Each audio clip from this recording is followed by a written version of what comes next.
AI SEO series part 24 শুরু হচ্ছে তোমাদের জন্য। এসইও করতে করতে মাথা গরম, কম্পিউটারের আগে র্যাঙ্ক পেতে চাইছো কিন্তু কাজের চাপ মাথায় উঠেছে? তাহলে শোনো, চ্যাটজিপিটি দিয়ে এসইও করা আসলে কতটা painless.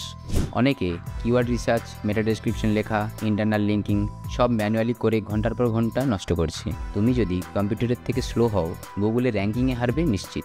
Step number 1, keyword research. চ্যাটজিপিটিকে বলো আমার নিশের জন্য লো কম্পিটিশন কিওয়ার্ড দাও। তারপর কিওয়ার্ড প্ল্যানার বা গুগল ট্রেন্ডস দিয়ে ক্রস চেক করো। Step number 2, meta title and description. চ্যাটজিপিটিকে প্রম্পট দাও এসইও ফ্রেন্ডলি মেটা টাইটেল ও ডেসক্রিপশন বানাও। গুগল সার্চ স্নিপেট প্রিভিউয়ে দেখে ফাইনাল করো। Step number 3, content outline. চ্যাটজিপিটিতে লেখো write a blog post outline on yoga tips for beginners. Outline সরাসরি ব্লগ এডিটরে পেস্ট করো। Step number 4, internal linking plan. Site map চ্যাটজিপিটিতে দিয়ে বলো সাজেস্ট বেস্ট ইন্টারনাল লিঙ্কস। ওয়ার্ডপ্রেসে লিঙ্ক বসিয়ে দাও। Step number 5, schema markup idea. চ্যাটজিপিটিতে লেখো give me basic FAQ schema for yoga tips. JSON LD code নিয়ে স্কিমা ভ্যালিডেটরে গ্রিন টিক পাও। এআই দিয়ে এসইও করলে কাজ হবে ফাস্ট আর ক্লায়েন্ট হবে খুশি।